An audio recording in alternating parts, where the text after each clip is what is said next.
Assalamualaikum warahmatullahi wabarakatuh. Perkenalkan, nama saya Rani Gustopa dengan NPM 2303004. Di sini saya akan menjelaskan tentang posisi strategis analitika data dalam konteks teknik industri. Di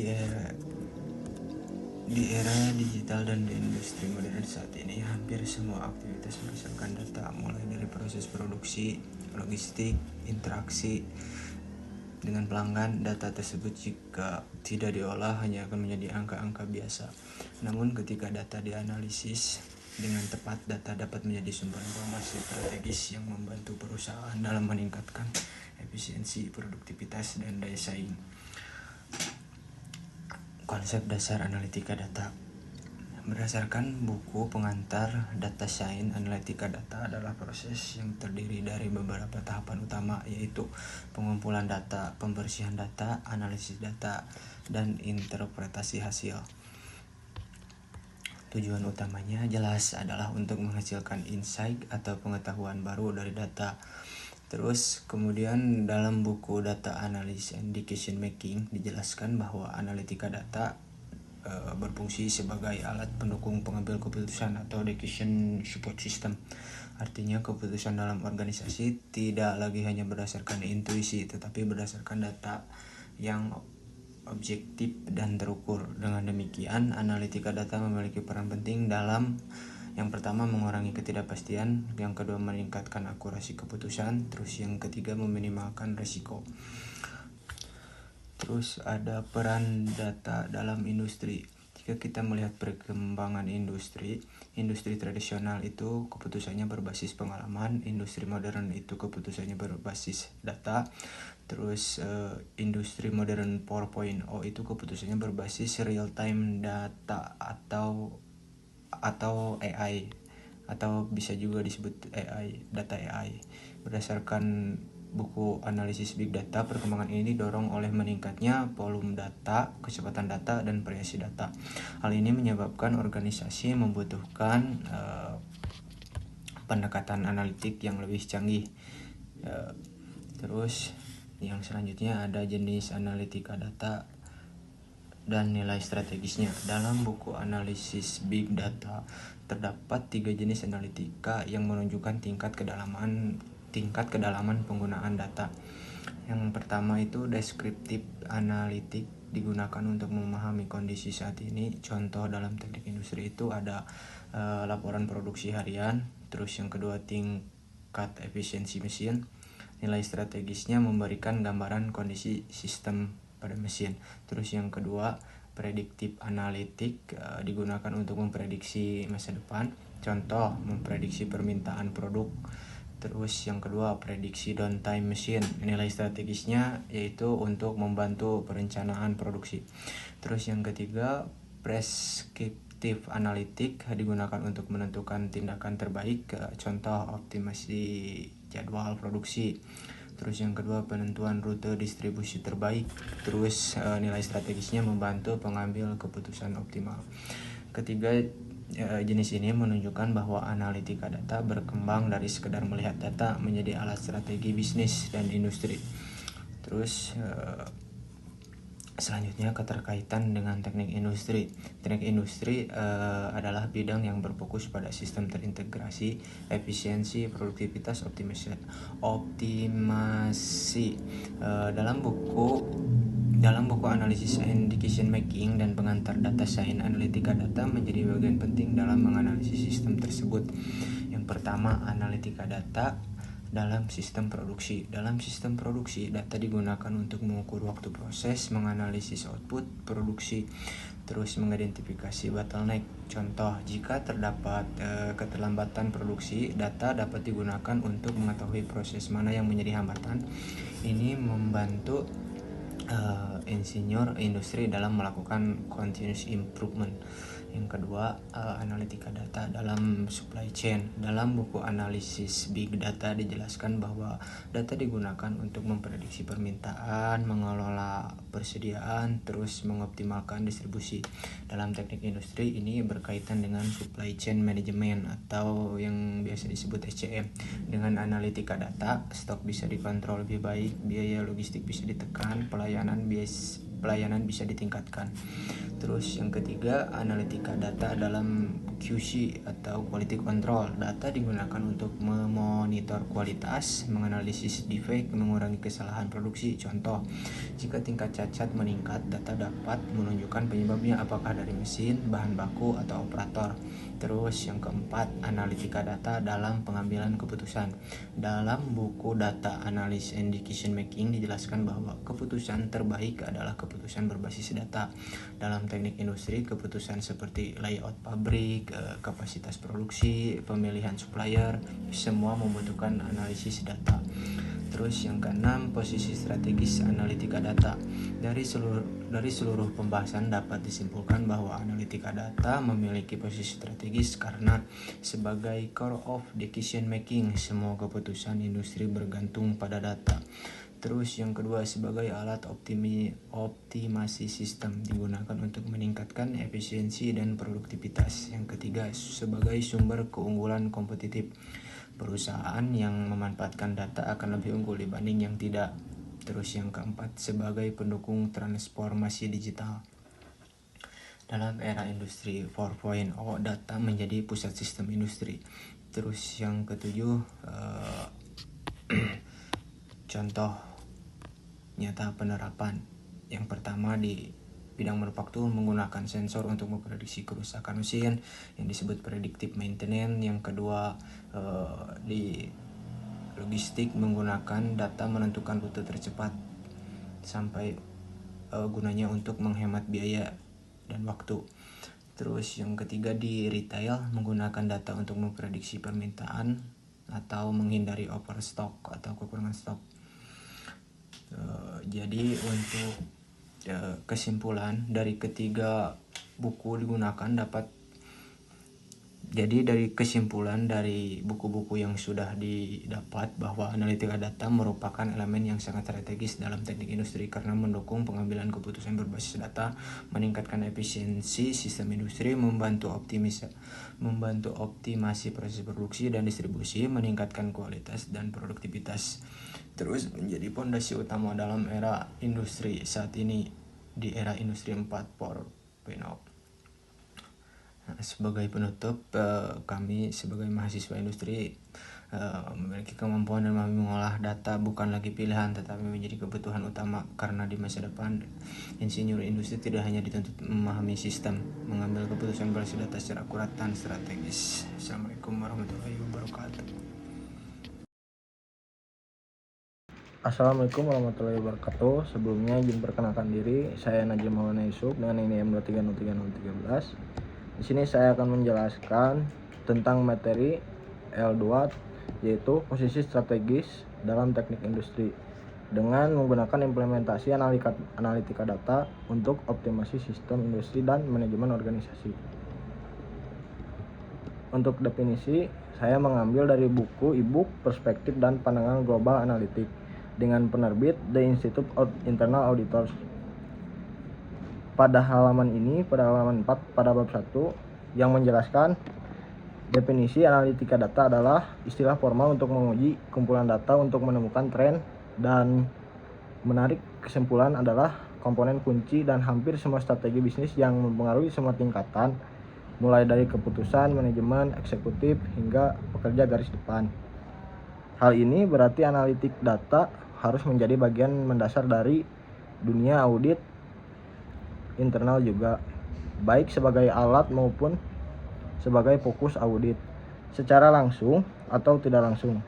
Dalam Global Knowledge Brief itu, yang pertama dari 3 bagian serial tentang analitik data, kami akan memberikan ikhtisar tentang bentuk data yang diambil dalam lanskap bisnis saat ini, serta bagaimana data ini harus dipertanggungjawabkan dalam strategi tata kelola manajemen yang efektif tanpa pemahaman mendasar tentang topik-topik ini. Audit internal hampir tidak dapat memberikan asuran secara independen atau area kritis ini. Untuk selanjutnya yaitu tentang konsep inti, yang dimana saya mengambil dari e-book pengantar data science. Nama penulisnya yaitu Dr. Yan Pastiwara, penerbit Widina, pada halaman 43 sampai 45 pada slide selanjutnya. Untuk konsep inti pada analitika data ini, yang pertama yaitu populasi. Menurut Sujana, populasi adalah keseluruhan objek penelitian, baik berupa orang, benda, atau kejadian, yang memiliki karakteristik tertentu dan menjadi perhatian seorang peneliti. Populasi bisa bersifat terbatas, yang bisa disebut finite, atau tak terbatas infinite, tergantung pada ruang lingkup studi. Yang kedua ada sampel. Menurut Sugiono, sampel adalah bagian dari jumlah karakteristik yang dimiliki oleh populasi dan harus dipilih sedemikian rupa agar representatif sampel yang baik akan mencerminkan karakteristik populasi, sehingga hasil penelitian yang dapat didapatkan dari sampel dapat diregenerasikan ke seluruh populasi. Untuk slide selanjutnya yaitu tentang konsep inti sama. Yang ketiga ada variabel. Dari Kerlinger 2006 menjelaskan bahwa variabel adalah suatu konstruk atau sifat yang dapat diubah-ubah dan diukur secara kualitatif dan kuantitatif. Variabel bisa bersifat independen atau bisa disebut bebas, dependen, terikat, kontrol, atau moderator, dan digunakan untuk memahami hubungan antar fenomena yang sedang diteliti. Untuk yang keempat ada statistik deskriptif dan inferensial. Menurut Walpole, statik terdiri dari dua cabang utama, yaitu statik deskriptif yang menggambarkan data melalui grafik, tabel, dan ukuran ringkasan, serta statik inferensial yang menggunakan sampel untuk menarik kesimpulan tentang populasi. Konsep populasi dan sampel sangat krusial dan dalam pengambilan keputusan berbasis data. Data dan unit analisis. Menurut Ferdinand, data adalah informasi dalam bentuk angka atau simbol yang mempresentasikan suatu variabel dari suatu unit analisis. Unit analisis dapat berupa individu, organisasi, atau peristiwa yang diteliti. Oleh karena itu, pemahaman variabel yang tepat sangat penting dalam mendesain penelitian kualitatif yang valid. Untuk slide selanjutnya yaitu tentang keterkaitan dengan teknik industri. Saya mengambil dari e-book Analisis Big Data Joseph, yang nama penulisnya itu Dr. Joseph Teguh Santoso. Untuk penerbitnya yaitu Yayan Prima Agus Teknik pada halaman 14 bab 1. Pada analisis deskriptif, yaitu analisis deskriptif dapat digunakan untuk mengolah data kuantitatif. Cara ini dilakukan untuk melihat performa data di masa lalu agar dapat mengambil kesimpulan dari hal tersebut. Metode ini mengedepankan deskripsi yang memungkinkan kamu untuk belajar dari hal lalu. Biasanya metode analisis jenis ini diaplikasikan pada data dengan volume yang sangat besar seperti data sensus misalnya. Analisis deskriptif bertujuan untuk menjawab apa yang terjadi. Sebagian besar analisis yang dilakukan saat ini adalah analisis berbasis deskriptif melalui penggunaan fungsi statistik seperti hitungan maksimum, minimum, min, top n, dan persentase. Statistik ini membantu dalam mendeskripsikan pola dalam data dan menyajikan data dalam bentuk ringkasan. Misalnya, menghitung jumlah total suka untuk pos tertentu, menghitung rata-rata curah hujan bulan, menemukan jumlah orang yang mengunjungi sebuah sistem per bulannya. Untuk slide selanjutnya, dengan materi yang sama tentang keterkaitan dengan teknik industri pada analisis prediktif. Analisis prediktif terdiri dari memprediksi terjadinya suatu kejadian atau kemungkinan hasil dari suatu peristiwa atau memperkirakan nilai masa depan menggunakan model prediksi. Analisis prediksi bertujuan untuk menjawab apa yang mungkin terjadi. Misalnya, analisis prediktif dapat digunakan untuk memprediksi kapan kesalahan akan terjadi pada mesin, memprediksi apakah tumor jinak atau ganas, memprediksi terjadinya keadaan darurat alami, misalnya peristiwa kebakaran hutan atau banjir bandang, atau memperkirakan tingkat polusi. Analisis prediktif dilakukan menggunakan model prediktif yang didukung dengan data yang tersedia. Model-model ini mempelajari pola dan tren dari data yang ada dan memprediksi terjadinya suatu kejadian atau kemungkinan hasil dari suatu kejadian, atau bisa disebut model klasifikasi atau angka perkiraan model regresi. Untuk slide selanjutnya dengan materi yang sama, yaitu tentang keterkaitan dengan teknik industri juga. Yang selanjutnya yaitu ada analisis preskriptif. Sementara analisis preskriptif ini menggunakan model prediksi untuk memprediksi kemungkinan hasil dari suatu peristiwa. Analisis preskriptif ini menggunakan model prediksi untuk memprediksi bagai hasil atau tindakan yang terbaik untuk setiap hasil. Analisis preskriptif bertujuan untuk menjawab apa yang dapat kita lakukan untuk mewujudkannya. Misalnya, jadi analisis preskriptif itu dapat diprediksikan hasil yang mungkin berdasarkan pilihan tindakan saat ini. Kami dapat mempertimbangkan analisis prediksi sebagai jenis analisis yang menggunakan model prediksi berbeda untuk input berbeda. Analisis preskriptif ini menentukan tindakan atau opsi terbaik untuk diikuti dari opsi yang tersedia.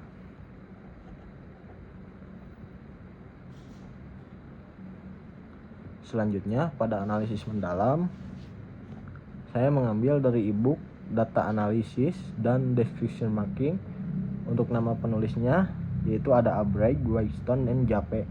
Penerbitnya yaitu 4th edition pada halaman 3-5 bab 1. Jadi yang dimaksud analisis mendalam adalah jumlah data yang sangat besar misalnya, dan ini hanya dimeningkatkan di masa depan. 3 tema yang penting dalam analisis mendalam itu adalah 2 diantaranya dalam judul analisis data dan pengambilan kesimpulan. Masing-masing tema ini adalah analisis data yang mencakup deskripsi data, inferensi data, dan pencarian hubungan dalam data. Pengambilan keputusan ini mencakup teknik optimasi untuk mendapat masalah tanpa ketidakpastian.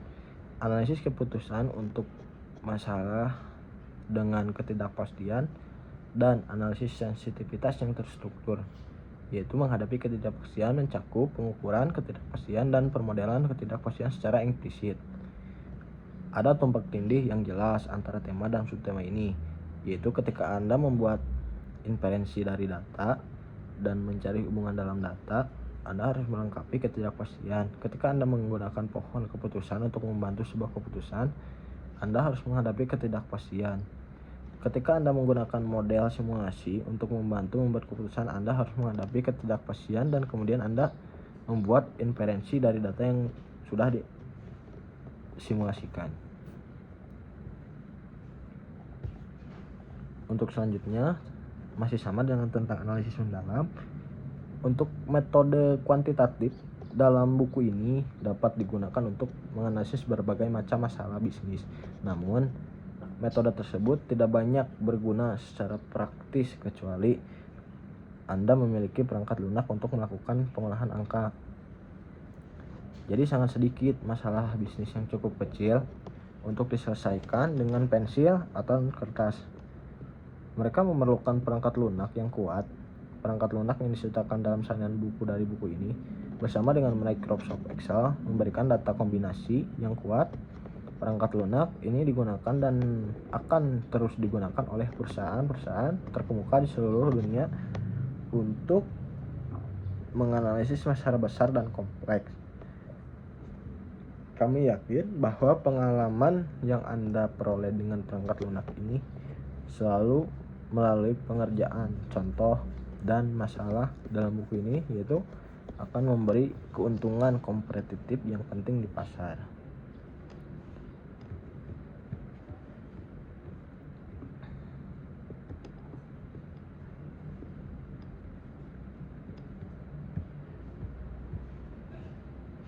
Jadi dengan kesimpulan, yang dimaksud dengan definisi analitik data adalah merupakan proses sistematis dalam mengumpulkan, mengolah, dan menganalisis data untuk menemukan pola, tren, serta menghasilkan informasi yang dapat digunakan sebagai dasar pengambilan keputusan. Dalam konteks organisasi modern, analitika data tidak hanya digunakan oleh analisis atau manajer, tapi juga bagian penting dalam pengambilan keputusan di semua level, mulai dari manajemen strategis hingga operasional. Artinya, analitika data berfungsi sebagai jembatan antara data mentah dan keputusan yang bernilai.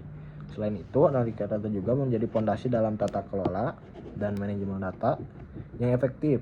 Tanpa pemahaman yang baik mengenai analitika data, organisasi akan kesulitan dalam memastikan kualitas keputusan yang diambil secara objektif dan berbasis data.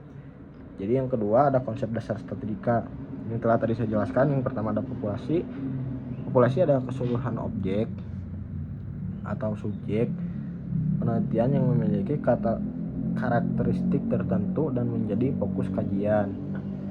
Populasi dapat berupa misalnya tentang manusia, seluruh karyawan perusahaan, tentang barang misalnya seluruh produk yang dihasilkan, tentang peristiwa misalnya seluruh transaksi dalam metode periode tertentu. Jadi populasi ini dibagi menjadi dua, yaitu populasi terbatas finite, jadi jumlahnya dapat dihitung.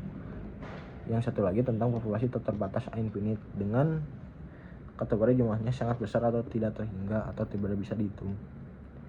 Yang kedua ada sampel. Sampel adalah bagian dari populasi yang diambil untuk mewakili keseluruhan karakteristik populasi.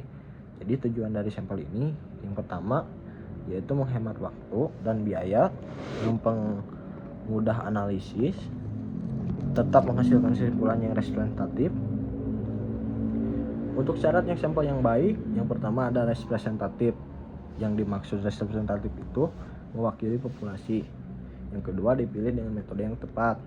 Yang terakhir atau yang ketiga tidak bias. Untuk yang ketiga ada variabel. Jadi variabel adalah segala sesuatu yang dapat diukur dan memiliki nilai yang dapat berubah-ubah. Jenis-jenis variabel.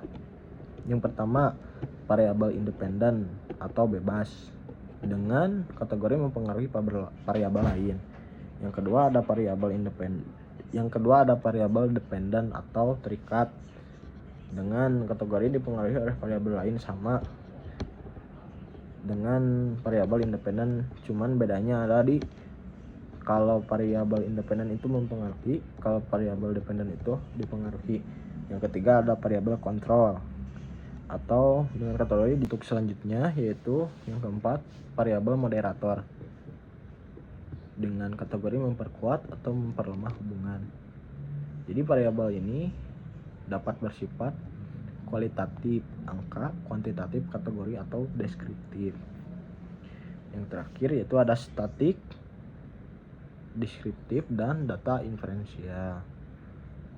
Dengan statik deskriptif digunakan untuk mengabarkan data, menyanyikan data dalam bentuk tabel grafik dan ringkasan. Contoh untuk statik deskriptif, min, rata-rata, median, modus, dan nilai maksimum dan minimum.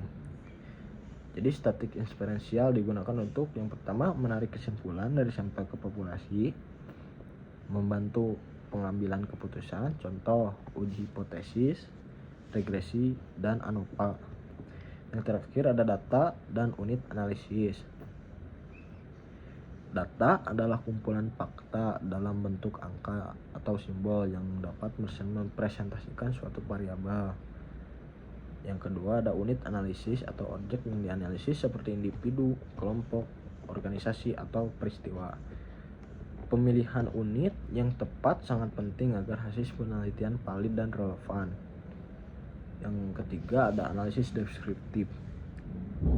Analisis deskriptif adalah metode yang dapat bertujuan untuk menggambarkan suatu atau mendeskripsikan kondisi data tanpa melakukan generalisasi. Tujuan utamanya yaitu menjawab pertanyaan, misal apa yang terjadi, dan menyederhanakan data agar mudah dipahami. Karakteristik dari analisis deskriptif ini yaitu menggunakan data historis, tidak melakukan prediksi, fokus pada penyajian data. Selanjutnya, teknik yang digunakannya yaitu perhitungan statik dasar, mean, median, modus, persentase, distribusi frekuensi, visualisasi data, grafik tabel.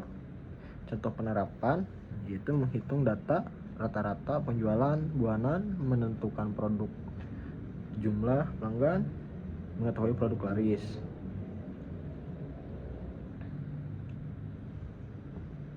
Untuk contoh, menghitung rata-rata penjualan per bulan, menentukan jumlah per wilayah, menentukan produk paling laris. Yang memiliki manfaat mempermudah dalam pemahaman data, menjadi dasar analisis lanjutan, mendukung pengambilan keputusan awal.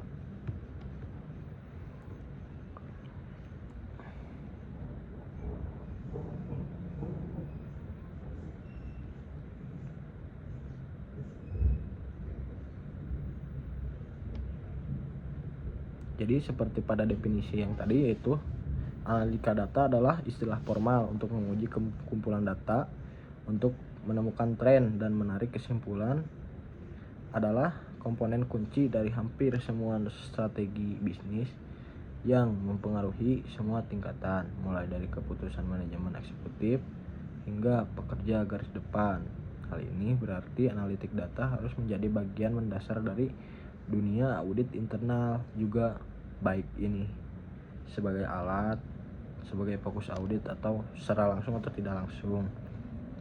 Dalam Global Knowledge Brief ini, yang pertama dari 3 bagian serial tentang analitik data, kami akan memberikan ikhtisar tentang bentuk data yang diambil dalam lanskap bisnis saat ini, serta bagaimana data ini harus dipertanggungjawabkan dalam strategi tata kelola dan manajemen data yang efektif. Tanpa pemahaman mendasar tentang topik-topik ini, audit internal hampir tidak mungkin dapat memberikan asuransi secara independen atau area kritis ini.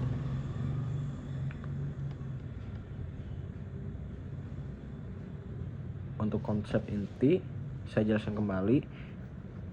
Konsep dasar statistika tentang populasi, sampel, dan variabel. Jadi yang dimaksud populasi itu adalah keseluruhan objek penelitian, baik berupa orang, benda, atau kejadian yang memiliki karakteristik tertentu dan menjadi perhatian seorang. Selanjutnya yaitu sampel. Sampel adalah bagian dari jumlah dan karakteristik yang dimiliki oleh populasi dan harus dipilih sedemikian rupa agar representatif. Sampel yang baik akan mencerminkan karakteristik populasi sehingga hasil penelitian yang didapatkan dari sampel digeneralisasikan ke seluruh populasi. Tentang variabel yaitu menjelaskan bahwa variabel adalah suatu konstruk atau sifat yang dapat diubah dan diukur secara kuantitatif atau kualitatif. Variabel bisa bersifat independen, bebas, dependen, terikat, atau moderator, dan digunakan untuk memahami hubungan antar data fenomena yang sedang diteliti. Untuk statik deskriptif dan imparsial, statik terdiri dari 2 cabang utama, yaitu statik deskriptif yang menggambarkan data melalui grafik, tabel, dan ukuran ringkasan, serta statik imparsial yang menggunakan sampel untuk menarik kesimpulan tentang populasi. Konsep populasi dan sampel sangat krusial dengan pengambilan keputusan berbasis data dan unit analisis. Menurut Ferdinand, data adalah informasi dalam bentuk angka atau simbol yang mempresentasikan variabel dari suatu unit analisis. Untuk unit analisis dapat berupa individu, organisasi, atau peristiwa yang diteliti. Oleh karena itu, pemilihan variabel yang tepat sangat penting dalam mendesain penelitian kualitatif yang valid.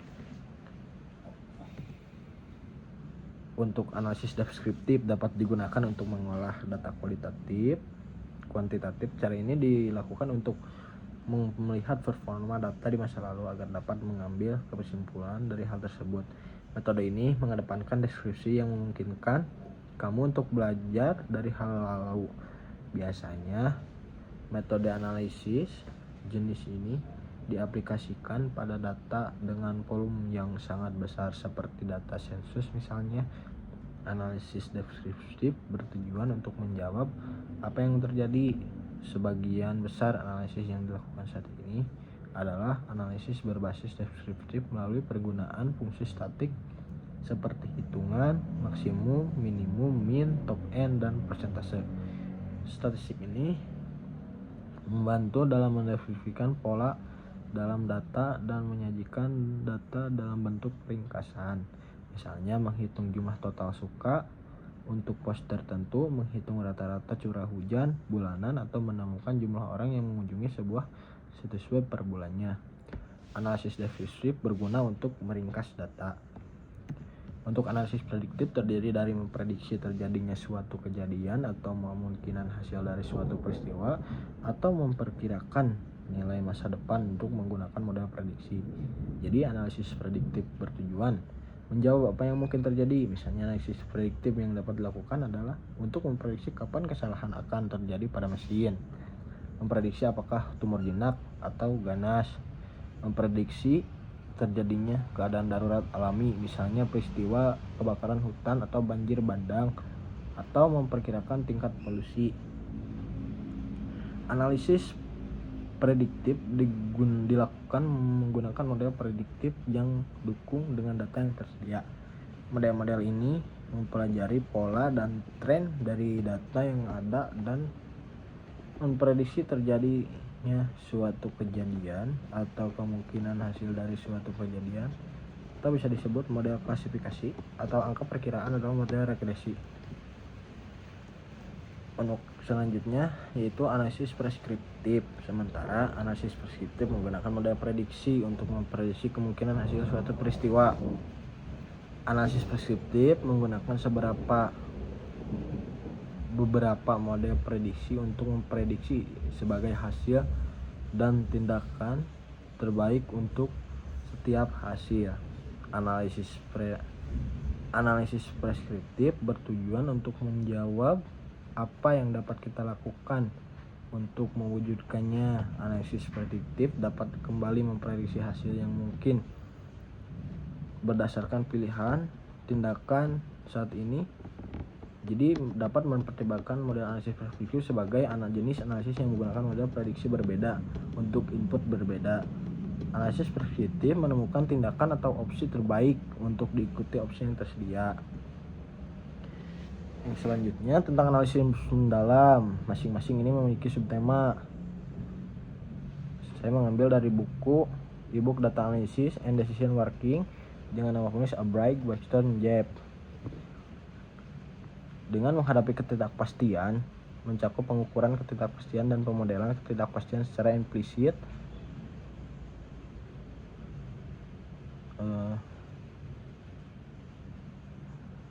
Ada tumpang tindih yang jelas antar tema dan subtema ini. Ketika ada membuat inferensi dari data dan mencari hubungan dalam data, Anda harus menghadapi ketidakpastian. Ketika Anda menggunakan pohon keputusan untuk membantu membuat keputusan, Anda harus menghadapi ketidakpastian. Ketika Anda menggunakan model simulasi untuk membuat keputusan, Anda harus menghadapi ketidakpastian, dan kemudian Anda harus membuat inferensi dari data yang disimulasikan. Tentang analisis mendalam selanjutnya, yaitu dengan metode kuantitatif. Dalam buku ini dapat digunakan untuk menganalisis berbagai macam bisnis, namun metode tersebut tidak banyak berguna secara praktis kecuali Anda memiliki perangkat lunak untuk melakukan pengolahan angka sangat sedikit, masalah bisnis yang cukup kecil untuk diselesaikan dengan pensil dan kertas. Mereka juga memerlukan perangkat lunak yang kuat.